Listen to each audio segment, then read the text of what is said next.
오늘은 요한일서 1장 1절부터 4절까지만 읽겠습니다. 요한일서 1장 1절부터 4절까지 여러분과 제가 한 절씩 교독으로 읽도록 하겠습니다. 태초부터 있는 생명의 말씀에 관하여는 우리가 들은 바요 눈으로 본 바요 자세히 보고 우리의 손으로 만진 바라. 이 생명이 나타내신 바 된지라. 이 영원한 생명을 우리가 보았고 증언하여 너에게 전하노니 이는 아버지와 함께 계시다가 우리에게 나타내신 바 된 이시니라. 우리가 보고 들은 바를 너희에게도 전함은 너희로 우리와 사귐이 있게 하려 함이니 우리의 사귐은 아버지와 그의 아들 예수 그리스도와 더불어 누림이라. 우리가 이것을 쓰면 우리의 기쁨이 충만하게 하려 함이라. 아멘. 교회 남동구역 식구들께서 특송해 주시겠습니다.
목사님, 이거 마이크 괜찮습니까? 마이크 소리? 예. 마이크 소리 괜찮으세요? 이게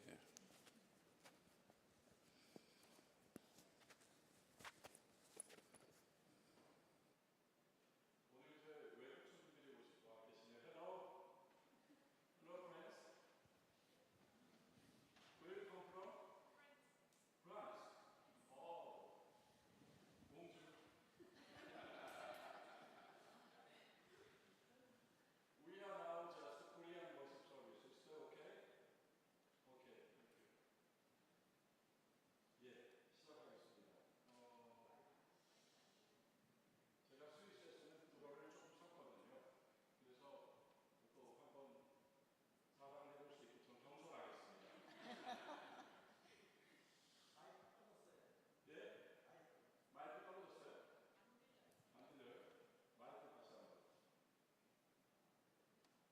하나 둘 오케이 됐습니다. 이제 됐어요. 여러분 우리가 오늘부터 요한일서 시작해요. 요한일서 시작하는데 일단은 요한복음을 마쳤으니까 요한복음 마치고 요한일서 시작하는 데는 이제 목적이 있는 겁니다. 뭔가 요한복음과 요한서신과 요한계시록은 이렇게 연결되어 있다. 그래서 요한복음에서 좀 더 확장시키고 좀 더 전진한 메시지가 요한서신의 메시지라고 할 수 있을 것 같습니다. 그렇다면 요한서신을 우리가 이제 앞으로 얼마 동안 보게 될지 모르겠습니다만 요한복음만큼은 아닐 거예요. 그런데 이 요한서신을 읽기 전에 요한계시록 6장을 좀 읽어보면 좋겠어요. 요한계시록 6장을 자막으로 오늘 준비했거든요. 굉장히 깁니다. 16절까지 있는데 여러분 영어 성경이 있나 봐요. 영어 성경으로. 요한계시록 6장 1절부터 16절까지를 17절까지네요. 17절까지를 한 절씩 새기면서 읽어봅시다. 읽으면서 제가 중간중간에 어떤 포인트들을 좀 짚을 게 있으면 짚겠습니다. 여러분 요한계시록 6장은 하나님께서 가지고 계셨던 두루마리 봉인된 두루마리를 예수님께서 받으셔서 그 두루마리를 하나씩 여는 겁니다. 그러니까 이제 계시가 열리는 거죠. 그래서 그 두루마리가 열리는 7개의 두루마리 중에 6개의 두루마리까지 열리는 장면이 쭉 나옵니다. 한 절씩 봅시다. 제가 먼저 읽을게요. 내가 봄에 어린 양이 7인 중에 하나를 떼시는데 그때에 내가 들으니 내 생물 중에 하나가 우레소리와 같이 말하되 오라 하기로 이에 내가 보니 흰말이 있는데 그 탄자가 활을 가졌고 면류관을 받고 나아가서 이기고 또 이기려고 하더라. 둘째 인을 뗐을 때 내가 들으니 둘째 생물이 말하되 오라 하니 이에 다른 붉은 말이 나오더라. 그 탄자가 허락을 받아 땅에서 화평을 제하여 버리고 서로 죽이게 하고 또 큰 칼을 받았더라. 셋째 인을 뗐을 때 내가 들으니 셋째 생물이 말하되 오라 하기로 내가 보니 검은 말이 나오는데 그 탄자가 손에 저울을 가졌더라. 내가 내 생물 사이로부터 나는 듯한 음성을 들으니 이르되 한 데나리온에 밀 한 되요 한 데나리온에 보리 석 되로다. 또 감람류와 포도주는 해치지 말라 하더라. 넷째 인을 뗐을 때 내가 넷째 생물의 음성을 들으니 말하되 오라 하기로 내가 봄에 청황색 말이 나오는데 그 탄자의 이름은 사망이니 음부가 그 뒤를 따르더라. 그들이 땅 4분의 1의 권세를 얻어 검과 흉년과 사망과 땅의 짐승들로서 죽이더라. 우리 일단 여기까지 보겠습니다. 4개의 인이 열렸습니다. 이 앞에서 이 봉인된 두루마리를 보고 사도 요한이 울었죠. 왜 울었는가 하면 아무도 이것을 열 수 있는 합당한 사람이 없었기 때문에. 그래서 울었는데 그때 한면으로는 사자이고 다른 한면으로는 어린 양이신 분이 보좌 앞으로 나와서 하나님 앞에서 이 두루마리를 받았다 이 말입니다. 왜 그분은 한면으로 사자이고 다른 한면으로 어린 양인가 하면 이렇게 해석할 수 있습니다. 그분은 세상을 향하여서는 사자입니다. 사람을 향하여서는 사자 같으신 분이에요. 그러나 하나님 앞에서는 어린 양이십니다. 그래서 예수 그리스도는 여전히 세상을 향하여서는 나니아 연대기에 나오는 그 아슬란처럼 사자입니다. 사자와 같이 강하신 분. 사자는 모든 맹수의 왕으로 분류가 됩니다. 그래서 요한계시록에 4생물이 나오는데 그 중에 한 생물이 사자죠. 맹수의 왕입니다. 또 하나가 소입니다. 황소는 모든 가축 중에 제일 큽니다. 가축의 왕입니다. 그리고 독수리가 나옵니다. 독수리는 모든 나는 것들의 왕입니다. 그리고 사람이 나와요. 이 4생물로서 등장하는 보좌의 피조물들. 그런 가운데에서 예수님은 한면으로는 사자이시고 또 한면으로는 우리를 위하여 대신 죽으신 어린 양이세요. 이분이 두루마리를 받아서 첫 번째 인을 열었더니 흰색 말이 나타났죠.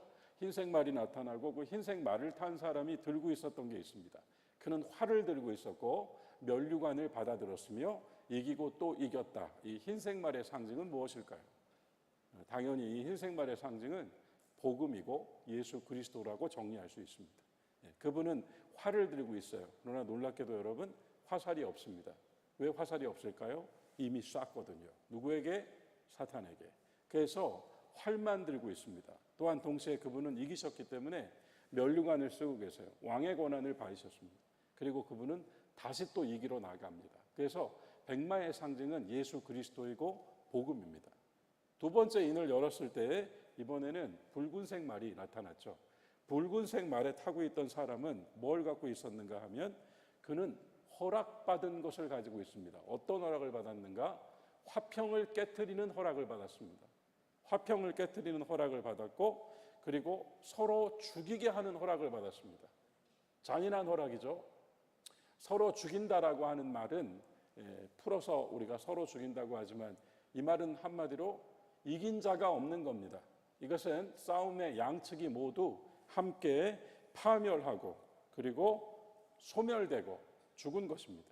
파멸과 소멸과 죽음으로 어느 쪽도 이길 수 없는 싸움을 싸우게 만드는 악한 자죠. 그래서 이 붉은 말을 탄 자는 그와 같이 허락되었는데 화평을 깨트리는 허락을 받았고 그리고 또한 서로 죽이게 하는 허락을 받았고 그는 칼을 들고 있습니다. 그런데 역시 이 칼 또한 칼집에 꽂혀 있는 칼이 아니라 나와 있는 칼입니다. 그래서 이 두 번째 상징, 붉은 말의 상징, 우리는 여기서 전쟁, 파괴, 오늘 우리가 여전히 경험하고 있는 모든 폭력들, 이걸 전제할 수 있습니다. 이런 시대가 함께 있다는 겁니다, 여러분. 복음의 시대가 있어요. 예수 그리스도의 복음이 전 세계 어디든 다 들어가 있죠. 그러나 이 복음의 시대 안에는 동시에 붉은 말의 시대가 있는 겁니다. 서로 죽이고 파괴시키는 자들이 있는 거죠. 세 번째 인을 떼셨을 때 거기에는 저울을 든 자가 나타났습니다. 검은색 말이었죠. 검은색 말, 그러면 일단 기분이 별로 좋지 않습니다. 그런데 저울을 든 자입니다. 저울을 들었다는 것 자체가 좀 독특하죠. 왜 그는 저울을 들고 있을까요? 그리고 나서 그 뒤에 이어지는 말이 데나리온이에요. 한 데나리온에 밀 한 대, 또 보리 석 대라고 그러죠. 데나리온은 당시에 사도 요한이 이 편지를 쓰고 있던, 이 계시를 쓰고 있던 당시에 데나리온이 하루 품삯입니다. 그러면 하루 벌어서 겨우 지금 밀가루 3대를 얻을 수 있다는 거예요. 하루 벌어서 밀 한 대, 요거 조그만 그 상자로 하나. 그러면 이걸 오늘로 말하면 뭐라고 할까요? 돈 가치가 아주 없어져 버린 거죠. 인플레이션입니다. 그런데 이 성경의 상징으로는 주림, 기근, 흉년, 삶이 아주 황폐해지는 걸 이야기하고 있어요. 그래서 오늘 우리가 풍요를 살고 있잖아요, 우리나라는. 그런데 여러분, 그렇게 풍요를 살고 있는 사람은 전 세계 20%밖에 안 돼요. 여전히 80%는 하루하루 별 보고 출근해서 별 보고 퇴근하면서 하루하루 먹고 사는 걱정을 하는 사람들이 여전히 80입니다. 여전히 저울을 대서 자기 삶을 생존을 위해서 대봐야 하는 그러한 사람들의 삶이 있죠. 검은색 말도 활개를 치고 있어요. 네 번째 인을 떼었을 땐 청황색 말, 그래서 여러분 크리스마스 트리 쓸 때 붉은색 트리를 주로 하는데 가끔씩 보면 멋부리려고 파란색 불빛의 트리를 한 교회를 본 적이 있어요. 별 모양을, 별을 파란색으로 해놓은 거예요. 파란색은 좋은 색이지만 이 청황색이라고 우리는 지금 여기 쓰여 있잖아요. 푸르스름하다, 새파랗게 질렸다. 이 파란색은 함께 죽음을 상징합니다. 그래서 이 네 번째 인을 뗐을 때 파란색 말, 청황색 말이 있었는데 이 청황색 말을 타고 있는 사람은 그 이름 자체가 데스, 죽음이에요. 죽음이고 이 말을 탄 사람 뒤로 뭐가 따라와요? 음부, 곧 죽음의 영역이 뒤따라오고 있어요. 가장 끔찍한 상황이죠. 그래서 이 네 번째 말을 탄 사람은 이름 자체가 죽음이고 그 뒤로 죽음의 편안하게 들으시면 될 텐데 따라오고 있는 겁니다. 이렇게 따라오고 있어가지고 이 네 번째 말에는 아예 뭐라고 표현되는가 하면 한번 그 구절을 볼까요? 그 다음 구절 볼까요? 9절. 땅 4분의 1의 권세, 그러니까 지구상 전체의 4분의 1을 마음대로 할 수 있는 권세를 가졌어요. 그런데 우리가 이미 앞서서 보았던 것처럼 둘째 말, 그 붉은 말에서 말탄자가 뭘 갖고 있었죠? 검 갖고 있었잖아요. 세 번째 인을 뗐을 때 검은색 말 뭘 갖고 있었죠? 저울, 기근, 흉년, 주림, 이 흉년을 갖고 있다고 나와요. 그리고 네 번째 인을 뗐을 때는 죽음이죠. 그래서 보면 네 번째 인에는 검과 흉년과 사망과 둘째, 셋째, 넷째가 다 여기 지금 다 들어가 있고 아울러서 땅의 짐승들이라고 표현된 이 땅의 흉폭한 존재들을 통하여 이러한 일들을 진행한다는 겁니다. 끔찍한 상황을 지금 전제하고 있습니다. 여러분 이게 우리가 뭐 따로 혼자 읽을 때 백색말, 뭐 검은색말 이거 뭐 신경 써서 읽습니까? 이렇게 말씀 들어서 지금 뭐가 좀 보이셔야 됩니다. 복음의 역사가 있습니까? 사망의 역사도 있습니다. 부요한 역사가 있습니까? 주림의 역사가 있습니다. 우리가 서로 평화를 이야기합니까? 서로 평화를 깨트리는 일도 합니다. 이러한 것들이 준동을 하고 있습니다. 다섯 번째 인을 떼실 때 그 다음 말씀 볼까요? 다섯 번째 인을 떼실 때 9절입니다. 제가 읽을게요. 다섯째 인을 떼실 때 내가 보니 하나님의 말씀과 그들이 가진 증거로 말미암아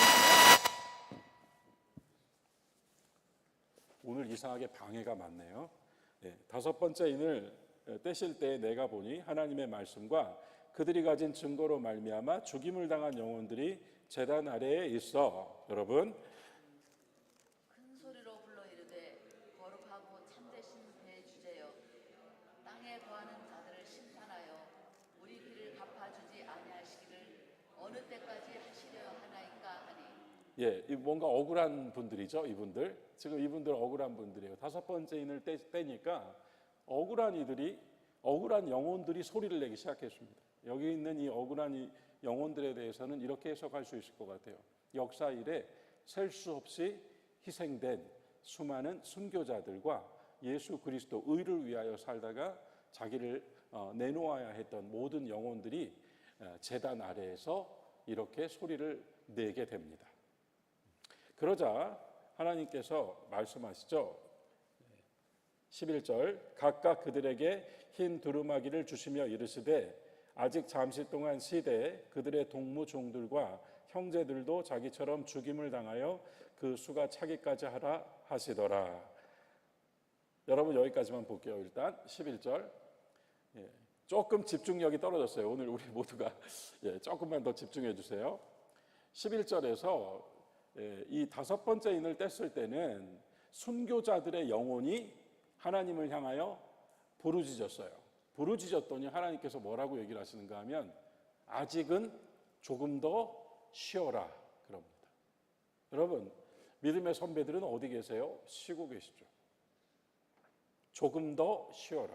다 찰 때까지 쉬어라 라고 말씀하고 있습니다. 자, 그 다음에 여섯 번째 인부터 일곱 번째 인까지가 아주 힘든 상황인데요. 여섯 번째 인까지가 6장입니다. 여섯 번째 인 제가 읽을게요.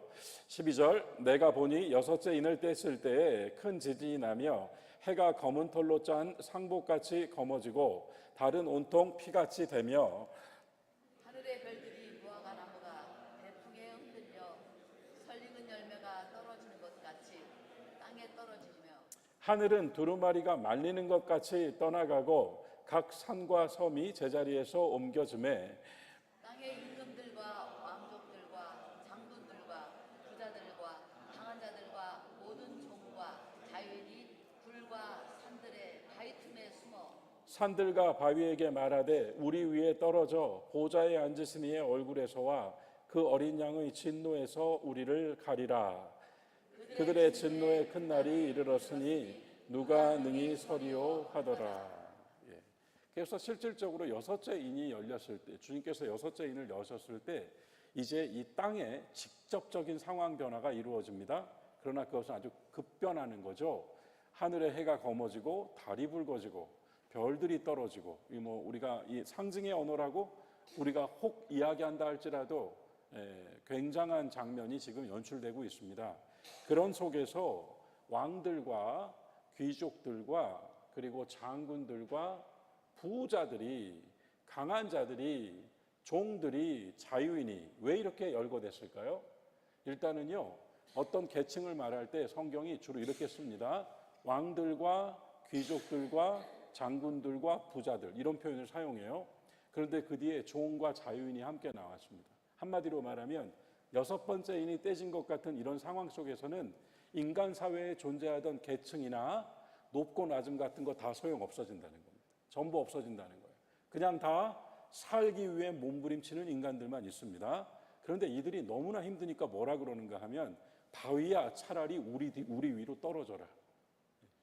굉장히 슬픈 장면이죠. 우리 위로 떨어져라. 떨어져서 뭘 해달라고 하는가 하면, 에덴 동산의 아담과 하와처럼 우리를 하나님의 눈으로부터 좀 가려줘라.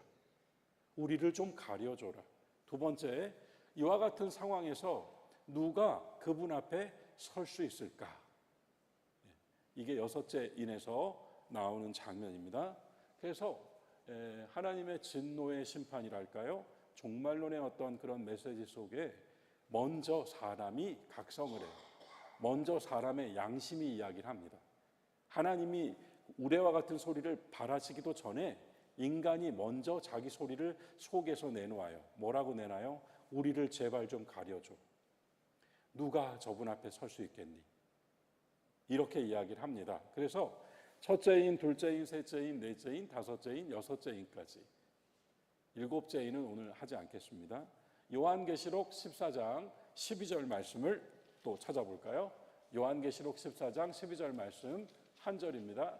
자, 우리 같이 자막을 보시면서 같이 읽겠습니다.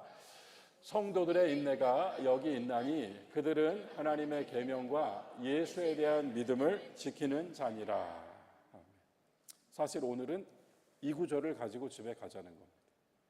어떠한 상황이 펼쳐지든지 성경은 여기까지 얘기를 했거든요. 해가 검어지고 달이 붉어진다고 얘기했고요. 하늘이 두루마리처럼 접힌다고 얘기했고, 물론 우리는 상상할 수가 없는 얘기들이에요.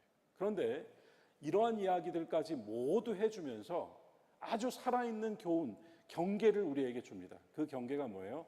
하나님의 말씀에, 예수님에 대한 믿음에 굳건하게 서 있어라. 이게 너무 중요하다는 거예요. 앞으로 더욱더. 여러분, 이 시대가 어두우면 어둡다고 느낄수록 우리가 살고 있는 이 땅이 여전히 네 마리 말이 판을 치고 있는 땅이라고 느끼신다면, 그래서 우리가 무엇을 붙들고 살아야 되는가 질문했다면, 요한계시록 14장 12절은 거의 정점을 타고 넘어가는 데의 장면이거든요. 13장에서 적그리스도가 나와요. 아주 사정없이 헤집어버립니다. 그런데 그 적그리스도가 헤집어버리는 와중에 14장 12절을 주시는 거예요. 성도들의 인내라고 하는 것은 여기에 있습니다. 하나님의 말씀과 예수님에 대한 믿음에 굳건하게 서 계십시오. 하나님의 말씀 위에 서 있읍시다. 예수님에 대한 믿음 위에 서 있읍시다. 마지막까지. 이렇게 요한계시록이 교훈을 해주고 있습니다. 6장의 6가지 인, 이미 제가 그 일부지만 요한계시록을 우리가 다 본다면 정말 대단할 거예요, 여러분. 제가 확신하는데. 그러나 6장 겨우 한 페이지를 읽었는데 우리는 많은 것을 생각했습니다. 인간이 자기를 스스로 각성하게 되는 때가 올 것이다. 내 양심이 떨리는 때가 올 것이다. 나를 제발 가려달라고 말하는 때가 올 것이다. 숨고 싶은 날이 올 것이다. 그리고 그 숨고 싶은 날이 왔을 때 왜 숨어야 하는가 하면 그분 앞에 설 수 있는 용기가 없어서. 하지만 설령 그런 상황이 온다고 할지라도 성도가 나오는 겁니다. 여기는 앞에는 사람이잖아요. 왕과 귀족과 부자와 권세자들과 뭐 나오잖아요. 앞에는 사람들입니다만 여기 14장은 성도입니다. 성도는 이렇게 할 수 있다, 이렇게 하고 있어라 라고 교훈했다는 거예요. 왜 이렇게 길게 제가 요한계시록을 쭉 읽었을까요? 요한 1서를 기쁘게 읽기 위해서 그럽니다. 우리가 시작한 이 시리즈가 요한 1서를 기쁘게 읽자입니다. 그냥 읽자가 아닙니다. 기쁘게 읽어보자는 겁니다. 왜냐하면 우리는 이 가리고 싶은 사람들 속에 있는 것이 아니라 우리의 능력이 아닌 예수 그리스도의 은혜로 성도의 자리에 서게 되었기 때문입니다. 그 성도의 자리에서 우리가 앞으로 어떤 일들이 일어나든지 간에 하나님께서 주관하고 계시고 하나님이 다스리시는 역사 안에 있음을 믿으면서 하나님께서 우리에게 주신 영원한 생명을 향하여 전진해 나간다는 것. 마태복음에서는 천국이라고 했고 누가복음에서는 하나님의 나라라고 했으며 요한복음에서는 뭐라고 했죠? 영원한 생명이라고 했습니다. 그래서 이 이상향인 영원한 생명을 향한 노정 위에서 우리가 끝까지 다 잃어버리더라도 끝까지 가지고 있어야 될 것 두 가지가 지금 요한계시록에서 나온 거예요. 하나님의 말씀과 예수님을 믿는 믿음이라. 자, 그러면서 요한일서를 기쁘게 읽기 위하여 우리의 현재, 우리의 미래, 그리고 영원까지 모두 담고 있는 요한의 편지를 통하여 우리의 새로운 정체성을 확인하기 위하여 여러분과 저는 모두 육신으로 태어났고 어머니와 아버지가 만나서 태어났습니다. 그러나 육신으로 태어난 우리에게 예수 그리스도께서 오셔서 거듭난 생명을 주셨습니다. 주님께서 우리에게 주신 이 생명은 요한복음에서 우리가 확인했습니다. 영접하는 사람은 그 아들 예수 그리스도의 이름을 믿는 사람은 영생을 얻었다고 합니다. 그죠? 예수님이 오셨어요. 생명으로. 그래서 그 생명을 영접한 사람은 영생을 얻었다고 했습니다. 요한복음이 그걸 얘기했다면 요한서신은 뭐냐면 영생한 여러분 이제 그럼 앞으로 어떻게 사실래요? 이걸 얘기해 줍니다. 앞으로 어떻게 살아야 할까요? 어떤 내용으로 살게 될까요? 영생한 사람들은 어떻게 발전해 나갈까요? 이 얘기를 해줘요. 그래서 요한서신의 맨 마지막에서는 영생을 얻은 사람들이 성장하고 성숙하여 두 가지를 합니다. 의를 행하고 사랑을 합니다. 의와 사랑을 실행하는 가운데 마침내 다 자라서 세상과 죄와 마귀와 우상을 이깁니다. 영원한 생명을 가진 성도들이 믿음으로 세상을 이기고 믿음으로 죄를 이기고 믿음으로 마귀를 이기고 믿음으로 우상을 이긴다고 하는 말씀으로 끝나는 게 요한일서예요. 그러므로 우리는 이제 계시록에 들어가기 전에 요한서신을 통하여 내가 영생을 얻은 자이구나. 나는 이 새로운 정체성으로 살고 있는 그리스도인이요. 상황이 어떠하든 세상이 어떻게 변하든 사람들이 뭐라고 말하든 100사람이 다 주님을 떠나도 나는 안 떠나겠소. 왜냐하면 난 요한계시록의 말씀을 알고 있거든요. 하나님의 말씀 지키십시오. 예수님 지키십시오. 이 믿음으로 살고 있는 우리에게는 이러한 성장과 성숙의 과정이 있으며 그 결과는 이렇게 이길 것입니다. 고린도전서 2장 6절부터 10절 말씀 또 찾아서 보려고 하는데요. 이것도 화면으로 제가 준비했습니다. 한 절씩 또 교독으로 읽어볼까요? 6절부터 10절입니다. 그러나 우리가 온전한 자들 중에서는 지혜를 말하노니 이는 이 세상의 지혜가 아니요 또 이 세상에서 없어질 통치자들의 지혜도 아니요. 7절 여러분. 오직 은밀한 가운데 있는 하나님의 지혜를 말하는 것으로서 곧 감추어졌던 것인데 8절 제가 계속 7절 계속 읽어주세요. 하나님이 우리의 영광을 위하여 만세전에 미리 정하신 것이라. 8절 제가 읽겠습니다. 이 지혜는 이 세대의 통치자들이 한 사람도 알지 못하였나니 만일 알았더라면 영광의 주를 십자가에 못 박지 아니하였으리라.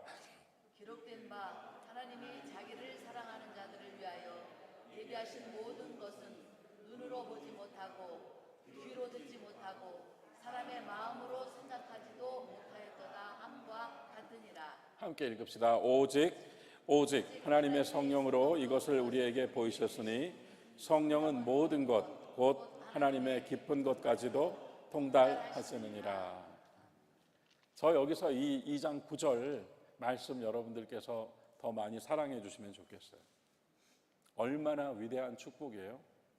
하나님께서 우리를 위하여 예비하신 것은 사람이 눈으로 볼 수 없고 또한 귀로 들을 수 없고 사람이 마음으로 생각지도 못할 것인데 이것은 하나님의 성령으로 우리에게 보여주시고 성령은 하나님의 모든 것을 다 알고 계시는 분이시다라고 얘기합니다.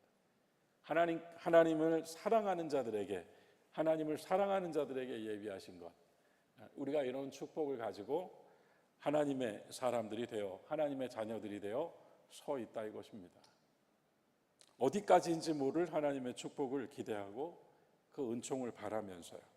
그래서 요한복음에서는 영원한 생명을 얻었습니다. 그리고 요한서신에서는 영원한 생명으로 성장합니다. 그리고 요한계시록은 영원한 생명을 누립니다. 이렇게 요한의 세 개의 책이 각각의 메시지를 가지고 있어요. 서구 사회에서는 오늘 어떻게 이렇게 프랑스 친구들이 와 계신가 싶은데요. 제가 오늘 이런 이야기 준비했거든요. 서구 사회에서는 100년 정도를 어떤 세계의 변화로 보면서 중요한 어떤 메시지를 이야기할 때 그 100년을 다뤄요. 100년 전에만 해도 순종 말들을 몇 마리 가지고 있는가, 집에 샹들리에의 숫자가 얼마나 되는가, 이 천장의 샹들리에가 얼마나 많은 그 샹들리에를 가지고 있는가, 그리고 그 집 주방에 크리스탈 잔이 얼마나 있는가, 그리고 혹여 개인 소유의 실내악단을 가지고 있는가. 이게 100년 전 유럽에서 초인류 부자의 상징이었습니다. 얼마나 준말을 많이 가지고 있는가, 샹들리에의 숫자는 얼마인가, 크리스탈 잔은 얼마나 가지고 있는가, 혹여 실내악단을 가지고 있는가, 그는 초인류 귀족이에요. 그런데 이렇게 되었죠. 지금 더 이상 실내악단이 필요하지 않은 것은 저렴한 스테레오 음향기기 하나만 놓아도 실내악단에서 들려주는 소리보다 더 잘 들을 수 있는 시대가 되었습니다. 그죠? 더 이상 크리스탈 잔의 숫자가 필요하지 않은 것은 집에서 그런 파티를 많이 하지도 않거니와 그런 파티를 할 만한 장소가 훨씬 더 많아졌거든요. 샹들리에의 숫자도 더 이상 필요하지 않은 것이 요즘 시대는 오히려 가장 단순하게 단 하나의 등을 놓아도 아름답게 놓는 시대가 되었거든요. 100년 사이에 유럽에서 초인류 부자가 완전히 바뀌었습니다. 그죠? 유럽에서 그렇게 100년을 이야기한다면 100년을 정말 그렇게 인류학자들이 100년 전 유럽은 이렇게 말해요. 그런데 우리나라는 얼마나 될까요? 여러분, 우리나라도 100년인가요? 제 생각에 우리나라는 40년. 88년 올림픽 이후입니다. 제가 볼 때는 40년 어간에 우리는 완전히 바뀌었어요. 그죠? 우리들의 삶의 내용들이 완전히 바뀌었습니다. 그래서 이제는 요즘 말로 아무리 우리가 힘들고 어렵고 경기가 안 좋고 100번 말해도 당군 일에 가장 잘 살고 있고, 우리는 굶지 않고 있고, 굶는 게 뭐예요? 버리고 있죠. 우리는 이전 세대 그 누구보다도 건강해졌고, 평균 수명의 연장은 말할 것도 없고, 오늘 우리가 아무리 힘들다고 말해도 우리 민족 이 나라에서 지금보다 더 좋은 시절은 없었습니다. 맞죠? 불과 40년 만에 우리는 유럽 사람들이 100년 만에 만든 걸 이루어냈어요. 우리는 그렇게 완전히 발전해서 이전보다 훨씬 더 풍요롭고, 훨씬 더 편리하고, 훨씬 더 여유롭고, 훨씬 더 건강하고, 훨씬 더 나아진 환경을 살고 있습니다. 그런데요, 우리 국민들의 행복 지수는 하나도 나아지지 않았대요. 실제로 데이터상으로 우리는 모든 것이 상상할 수 없을 만큼 달라졌지만 행복하다고 말하는 지수는 40년 전과 오늘이 크게 다르지 않답니다. 왜 이럴까요? 거기에 대해서 사회학자들은 여러 대답을 시도하지만 가장 제 눈에 띈 대답은 이것입니다. 희망 부재. 가난할 땐 잘 먹는 삶을 희망으로 열심히 살았어요. 그런데 잘 먹는 시대가 오고 나니까 이게 우리가 생각했던 그 시대가 아닌 거예요. 오늘날은 모든 게 넘쳐서 버리고 있는데 지도자라고 나서는 사람들 중에 희망을 말해주는 사람이 없어요. 우리나라, 우리 민족이 앞으로 이렇게 될 것이라고 얘기해주는 사람이 없어요. 모두 기술자들 같아요. 국민에게 희망을 이야기해주고 우리 사회에 희망을 심어주고, 정말 되겠다. 우리가 이제 잘 사는 나라가 됐으면 이제 다음은 이런 나라가 됩시다라고 희망을 제시해줘야 되는데 그런 지도자가 없다는 거예요. 그렇게 이야기를 하더라고요. 유럽도 마찬가지라는 거예요. 천국 같은 생활을 혹 누리고 있을지 모르지만 저 북구의 노르웨이나 스웨덴 같은 나라 그렇잖아요. 그럼에도 불구하고 오히려 그들이 행복 지수가 바뀌지 않았다는 것은, 오늘 대한민국 사회가 그리 행복해 보이지 않는 것은 우리에게 그 다음 스텝을 옮겨갈 수 있는 희망이 아직 나타나지 않았기 때문이라는 거예요. 그래서 다시 한번 예수 그리스도는 우리의 희망이라고 하는 이 굳건한 표대를 들고 서 있는 교회가 정신을 차려야 될 때가 온 것 같습니다. 우리가 정말 예수 그리스도를 통하여 우리 시대와 삶의 희망을 가지고 살고 있는가? 우리가 진정 예수님을 바라보면서 우리는 어디로 가야 하는가에 대한 분명한 비전과 이상을 가지고 우리의 자녀들에게 희망을 이야기해주고 있는가 말이죠. 요한서신을 왜 기쁘게 읽어야 할까요? 여러분, 아무리 머리로 이해를 해도 내 몸이 기뻐하지 않는 것은 아무것도 아닌 관념에 불과한 겁니다. 하나님께서 모세에게, 여호수아에게 왜 신발 벗으라고 하셨을까요? 왜 신발 벗으라고 하셨을까요? 거기가 물론 하나님이 나타나셔서 거룩한 땅이기 때문에? 아니요, 여러분, 발바닥으로 느껴보라는 거예요. 내 몸으로 직접 부딪혀 느껴보라는 거죠. 말로 하지 말고 느껴보라는 겁니다. 저는 그렇게 생각합니다. 그래서 우리가 이 지점에서 하나님 말씀 역시 사실은 누가 가르쳐주고 누군가에게 배워서 얻는 게 아니라 여러분과 제가 요한일서 1장 1절과 같은 은혜를 우리들 각자가 가져야 되는 겁니다. 그 얘기를 하면서 오늘 마무리하려고 그래요. 요한계시록 6장에서 간담을 서늘하게 하는 시대를 보았습니다. 그 속에서 인간의 마지막이, 요한계시록에 보여주는 인간의 마지막이 무서워서 바위 보고 내 위에 떨어지라고 하는 마지막이 보여요. 그런데 성도들에게는 서 계십시오라고 말해요. 그러면 서 있기 위해서는 우리가 뭔가 확실하게 내 것을 가지고 서야겠어요. 내 것을 가지고 설 수 있게 해주는 책 중에 하나가 요한 서신이라는 겁니다. 1절부터 4절까지 제가 읽을게요. 이렇게 끝내겠습니다. 태초부터 있는 생명의 말씀에 관하여는 우리가 들은 바요, 눈으로 본 바요, 자세히 보고 우리의 손으로 만진 바라. 많이 접했던 표현이죠. 태초부터 있는 생명의 말씀. 요한복음 1장 1절에서는 태초에 말씀이 계셨습니다. 요한 1서에서는 태초부터 있는 생명의 말씀. 히라보로 이 문장을 풀면 말씀은 곧 생명이다입니다. 우리말로 번역하면 생명의 말씀인데요. 히라보 문장을 직역하면 말씀은 곧 생명이다요. 그래서 요한복음 1장에서 태초에 있었던 말씀은 요한 1서에서 생명의 말씀이 되어 있습니다. 우리에게 말씀으로 오신 예수 그리스도는 생명이 되어 있습니다. 그 다음 구절을 볼게요. 이 생명이 나타나셨다. 이 영원한 생명을 우리는 보았고 증언하여 여러분에게 전하노니 이는 아버지와 함께 계시다가 우리에게 나타나신 바 된 이심이라. 1장 2절이 이렇게 쓰여 있습니다. 그래서 태초에는 말씀이었는데 이 말씀이 육신으로 우리에게 오셨을 때 이 말씀은 생명의 말씀이 되어 있었고 이 말씀을 받은 우리들에게는 무엇이 되어 있습니까? 영원한 생명이 되어 있습니다. 지금 이 구절은 그것을 이야기하고 있어요. 그런데 이 생명의 말씀, 영원한 생명을 사도 요한은, 그리고 사도들은 들었고 보았고 자세히 보았을 뿐만 아니라 만져봤대요. 저는 이 구절을 굉장히 중요하게 다시 한번 짚고 싶어요. 여러분, 하나님 말씀 늘 읽고 상고하시는데 말씀을 만져본다는 것 어떤 의미일까요? 우리 도마가 손을 넣었을 때 감촉을 얻었다 그랬잖아요. 말씀을 만진다는 거예요. 생명의 말씀이 영원한 생명이 되었고 이 말씀을 만져본다는 거예요. 그리고 마침내 3절, 이제는 이 우리가 보고 들은 바를 여러분에게도 전해줍니다. 그 이유는 여러분과 우리가 서로 사귐이 있게 하기 위해서입니다.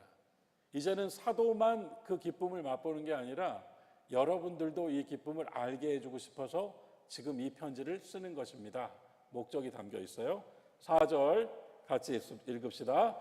우리가 이것을 쓰면 우리의 기쁨이 충만하게 하려 함이라. 기쁨이 충만하게 하기 위해 이 편지 썼답니다. 그래서 우리가 다음 시간부터 오늘 제가 게오라 굉장히 요한계시록의 여러 이야기들을 했습니다만 다음 시간부터는 이제 말씀을 찾아 들어갈 겁니다. 그런데 이 말씀에서 1장 4절이 여러분께 기쁨이 충만하게 해드리기 위해 이 편지를 씁니다. 우리가 요한 서신을 한 번 더 읽을 때 기쁜 마음으로 읽을 수 있는 그런 거룩하고 또 신령한 기회를 우리 하나님께서 수요일 초동교회 예배를 통해 주시면 좋겠습니다. 오늘 이 말씀에서 우리는 시대를 다시 한번 보고 또한 우리의 삶에서 희망을 그리스도로부터 다시 한번 찾아보는 그런 한 주간이 되면 좋겠다는 말씀도 덧붙여 봅니다. 어디에 서 있으라고 했어요? 하나님 말씀에 서 있고 예수님 믿는 믿음 위에 서 계십시오. 어떠한 상황에서도 그와 같은 믿음 위에 굳건하게 서 있는 우리 모두가 될 수 있기를 주님의 이름으로 축원합니다.